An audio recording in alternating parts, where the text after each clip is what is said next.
Bonjour à tous, en ce 15 septembre, l'Église nous invite aujourd'hui à faire mémoire de Notre-Dame des Douleurs. Invoquons l'Esprit Saint. Par le bois qui a chanté le chant des noces, du Dieu vivant épousant l'humanité, Seigneur, envoie sur nous ton esprit. Par le bois qui fait lever en pleine force le Fils de l'homme attirant le monde entier, Seigneur, envoie sur nous ton esprit. Par le bois où s'accomplit le sacerdoce du seul vrai grand prêtre, immolé pour nos péchés, Seigneur, envoie sur nous ton esprit. L'évangile de ce jour se trouve dans l'évangile selon saint Jean. Nous sommes au chapitre 19, les versets 25 à 27. Près de la croix de Jésus se tenaient sa mère et la sœur de sa mère, Marie, femme de Cléophas, et Marie-Madeleine. Jésus, voyant sa mère et près d'elle le disciple qu'il aimait, dit à sa mère, « Femme, voici ton fils. » Puis il dit au disciple, « Voici ta mère. » Et à partir de cette heure-là, le disciple l'a pris chez lui. Nous savons que saint Jean est le seul évangéliste qui nous parle de Marie au pied de la croix. Tous les événements dans l'évangile sont bien sûr à prendre au sérieux, mais plus particulièrement dans l'évangile selon saint Jean, aucun détail n'est fortuit. Ainsi donc, en ce moment solennel, saint Jean nous dit bien que Marie a été présente au pied de la croix. Rappelons-nous ce que nous avons fêté hier. La croix, c'est le moment de la souffrance du Christ. Il souffre parce que l'amour n'est pas aimé, parce qu'il a été rejeté, parce que l'alliance est rejetée. Mais en même temps, nous le célébrions hier, la croix, c'est le moment où toute l'histoire de l'humanité bascule. Elle bascule vers sa joie, et j'ose parler de joie, et elle bascule vers son espérance, car à partir de ce moment-là, le péché est vaincu et la mort est à jamais crucifiée sur la croix. Ainsi donc, c'est un moment extrêmement solennel. La Vierge Marie a suivi Jésus pendant tout son ministère. Elle a entendu les paroles qu'il prononçait devant Nicodème. Il faut que le Fils de l'homme soit glorifié. Elle a entendu les annonces de la passion, mort et résurrection. Et elle se tient là, au pied de la croix. Elle se tient là, au pied de la croix, dans la souffrance, parce qu'elle voit son Fils unique, qui souffre terriblement, qui souffre dans son corps, qui souffre dans son cœur, parce que l'amour n'est pas aimé, parce que l'alliance est rejetée, et plus que personne, plus que Jean et les autres femmes, Marie a profondément souffert.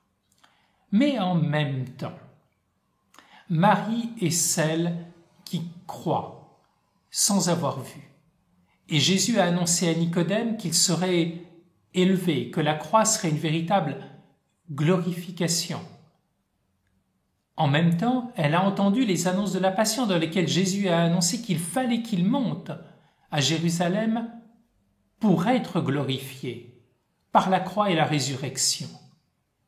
Et en même temps, Marie, lorsqu'elle est au pied de la croix, est remplie de l'espérance et elle comprend ce qui se passe. Lorsque nous lisons les évangiles, nous sommes toujours étonnés qu'aucun évangéliste ne nous parle des apparitions de Jésus à la Vierge Marie. Y en a-t-il eu? Est-ce que ce moment a été tellement intense qu'aucun évangile ne peut le retracer?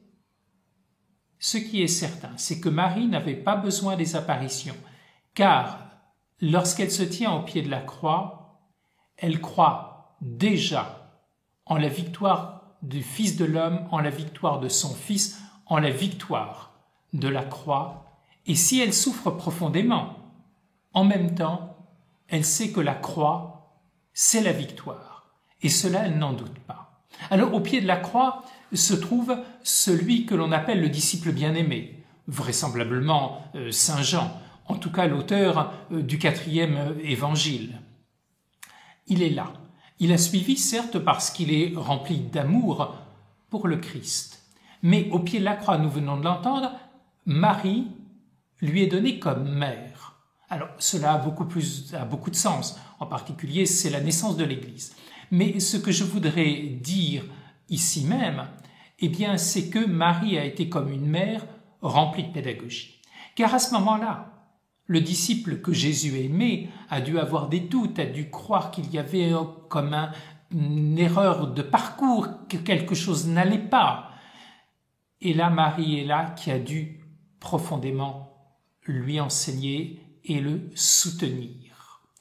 Les Actes des Apôtres nous disent bien que la Vierge Marie a accompagné les disciples dans la prière et dans son éducation et dans son enseignement, et bien jusqu'au moment de la Pentecôte. Cette fête nous dit bien, et c'est ce que nous croyons, que Marie a été celle qui a pu instruire profondément les disciples sur le sens de la croix plus que personne.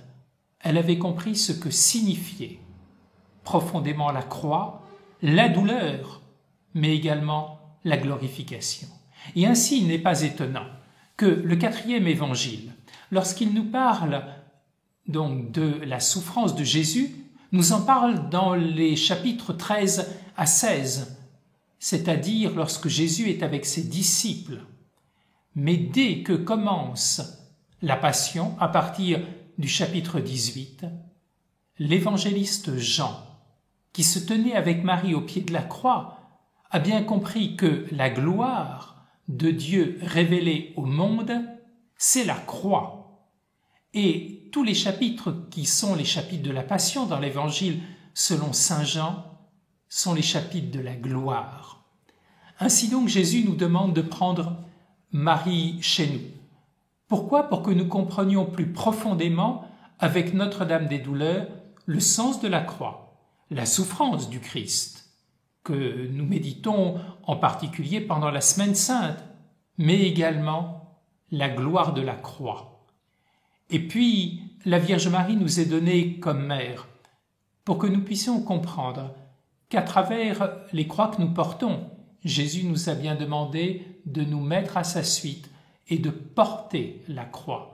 Et lorsque nous portons la croix, la Vierge Marie, notre mère, est là qui nous donne de comprendre que c'est le moment aussi pour nous de la glorification.